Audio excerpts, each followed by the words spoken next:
AbbVie 9% de rendement à l'heure actuelle si vous achetez cette entreprise. Donc qu'est-ce que c'est AbbVie? C'est une entreprise pharmaceutique qui possède des brands de médicaments. On va regarder ça tout de suite. Est-ce qu'à l'heure actuelle c'est intéressant de l'acheter? Disclaimer avant de commencer cette vidéo, je ne suis pas conseiller financier, cette vidéo n'a pas pour but de vous placer un quelconque produit ou placement financier, elle a simplement un but analytique, je vous présente quantitativement et qualitativement une entreprise.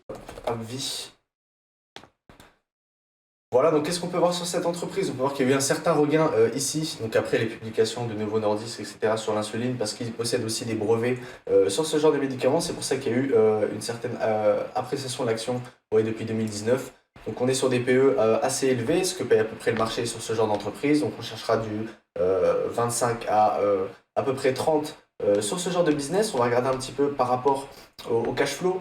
On est quand même, par rapport au cash flow, on est à 10. Donc ça pourrait être intéressant en soi, c'est que l'entreprise possède du coup, on va dire, un petit peu plus risqué. Donc qu'est-ce qu'on va voir sur ce genre d'entreprise? Un revenu total qui augmente, c'est intéressant. Je vais aller regarder les marges nettes. Ok, donc on est sur des marges nettes assez stables, donc qui fluctuent quand même en soi, mais voilà, si on se plie un petit peu, 8, 20, 30, 40, moins 7, 17, voilà. Donc je pense qu'on pourrait prendre un médian à peu près entre 15 et 20 en marge nette. On va aller regarder en annuel, on va nous dire on arriverait à combien sur ce genre de business. En marge nette quand même, voilà, donc on est, comme je l'ai dit, entre 15 et 20% de marge nette. Donc assez intéressant. Maintenant, il faut regarder la marge brute. La marge brute ne bouge pas. La marge opérationnelle, elle, a tendance souvent à fluctuer, donc, comme on l'a dit, en fonction des résultats. Donc la marge nette, elle bouge beaucoup parce qu'on a des dépenses en CAPEX qui sont différentes, on a de la recherche en développement, etc. Donc il faut regarder ça dans ce genre de business. Moi, ce qui m'intéresse surtout, c'est le cash flow. Je veux savoir qu'est-ce qu'elle va faire avec son entreprise parce que souvent, elles sont extrêmement profitables. Donc, vous voyez que là, le cash flow n'a cessé d'augmenter de manière croissante et de manière exponentielle. On est quand même sur des montées d'à peu près 30%.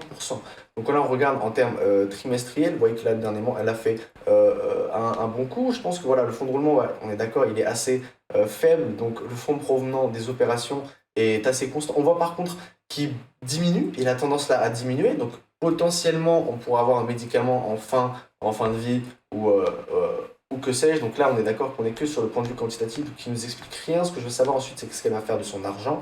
On voit surtout qu'elle va verser un dividende qui va être à peu près de 50% en termes de PE ratio. On est à peu près dans ce voilà là bon là on est sur 120 mais si vous voyez là on a un total de dividende de 2,6 et 6 milliards en free cash flow. Donc je ne sais pas sur quoi les dividendes, peut-être qu'ils se basent sur les revenus nets. Après, vous voyez qu'elle n'a pas fait d'investissement, alors peut-être que c'est des données pas prises en compte, ou peut-être que le dividende il est pris en compte sur 2022, donc elle a un ratio de paiement quand même à 80%. Pourtant, si on se réfère seulement à ce qu'on peut voir ici, quand même, il pourrait être quand même bien moindre. On rembourse de la dette, donc potentiellement la dette sur ce genre de business, ça a l'air de baisser énormément, donc on a potentiellement pu beaucoup s'endetter. Après, on a eu de la scission d'actifs, ce que je vois. La liquidité qui n'a pas bougé. Par contre, total d'actifs immobilisés, ça a baissé. Alors ça, j'aimerais bien savoir pourquoi. Immeuble d'usine qui baisse, hein, immobilisation incorporelle qui baisse. Donc ça, on devrait avoir potentiellement une baisse du CAPEX. Effectivement, on a une baisse du CAPEX. Donc ça, c'est intéressant. Donc potentiellement, l'entreprise qui veut devenir plus efficiente et qui abandonne un petit peu, qui fait la scission d'actifs, ça peut être intéressant dans ce genre de business parce qu'elles ont souvent voilà, des dépenses en exploitation qui sont assez importantes. Là, si on regarde comparé au coût des marchandises vendues, on arrive à peu près à l'équilibre, ce qui est parfait sur ce genre de business. On va aller regarder donc un petit peu son bilan. Ici, donc on va regarder l'annuel pour regarder un petit peu. Donc on est sur du 60 milliards de revenus à peu près, comme je l'ai dit, des marges nettes à peu près 15%. Donc on arrivera à 15 milliards, un petit peu plus 30 brands, donc 30 médicaments un petit peu et 175 countries. Donc pour regarder un petit peu est-ce qu'elle va être impactée par les taux de change ou ce genre de choses. 50 000 employés pour un bénéfice aussi important, c'est assez intéressant. Donc ça veut dire que l'entreprise est assez efficiente avec seulement 50 000 employés. Elle arrive, voilà, 21 000 dedicated to meet les needs de patients. Donc en soi, 30 000 personnes qui sont uniquement là pour promouvoir et potentiellement créer les nouveaux médicaments. Donc on est quand même sur une entreprise assez efficiente en soi. Alors peut-être qu'elle pourra encore réduire ces capacités-là en baissant les usines et en baissant le nombre de personnes qui travaillent. Ça sera quelque chose à regarder. Donc, on nous dit, voilà, là par exemple, son but était d'augmenter la diversification de son portfolio. On nous dit que l'EPS par share a été une priorité d'être augmenté. Les totals de revenus ont passé de 58 avec 5,1% d'increase par rapport à 2021. Donc elle nous dit qu'elle a sûrement bénéficié d'un effet 2021 ou 2022 ou peut-être une baisse qu'on a pu regarder. Ensuite, on nous dit voilà, les performances qui ont été faites, on a délivré aux shareholders un retour de 613% à la fin de 2022 et au quarter un petit peu plus de 270%. Donc là, on a les guidance en soi, common stock, donc on regarde. J'imagine que l'entreprise va avoir des dividendes préférentiels et avoir des ses notes dues, etc. Donc ce qu'elle va filer à ces personnes-là. Donc on va regarder un petit peu. Donc ça, c'est ce qui m'intéresse beaucoup. Le marché de ABV sont des produits hautement compétitifs. Donc ABV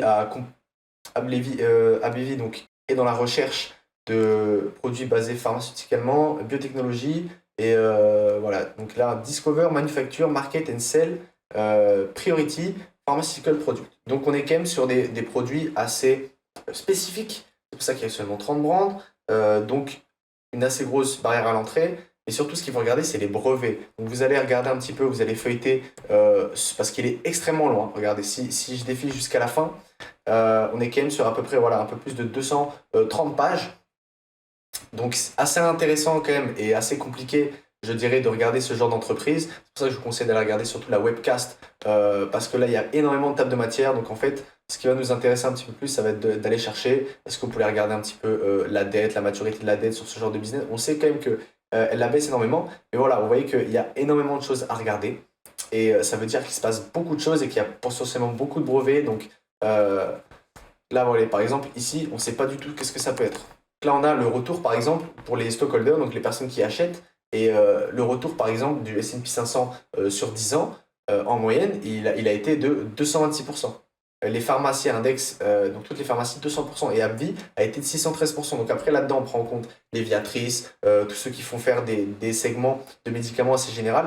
Donc là, c'est quand même quelque chose qui nous montre que, voilà, troisième place. J'imagine que les premières doivent peut-être être guidées par GNJ ou peut-être celles qui ont pu avoir un bénéfice Covid assez intéressant, parce que vous voyez qu'elle, elle a pris seulement 110%.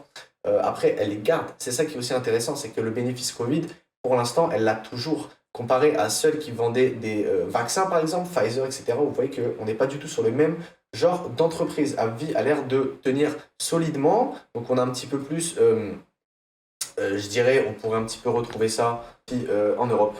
En tout cas, très belle entreprise. Donc j'avais calculé un 9% de rendement en soi. Donc on va aller regarder les bénéfices. On estime un bénéfice de 13,29 alors que là il a été 13,77, donc potentiellement une baisse. On est d'accord qu'on se base sur un scénario assez pessimiste. Donc 13,29 qu'on diviserait par l'action qui fait 145 à l'heure d'aujourd'hui, on arriverait à un rendement de 9%.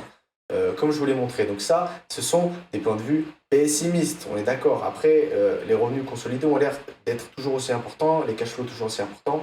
Donc potentiellement, on pourrait lui appliquer plutôt un autre taux, donc un 13,76 qu'on multiplierait par, on va dire 5%. On va lui prendre à peu près un 15 dollars par action, donc à peu près un 5% jusqu'à 2026. On diviserait par 145, on arriverait sur une augmentation d'à peu près 10%. Donc, on n'est pas sur un rendement exceptionnel sur AbbVie à l'heure actuelle. Si vous avez apprécié cette vidéo, n'hésitez pas à mettre un like et à vous abonner. Moi, je vous dis à bientôt.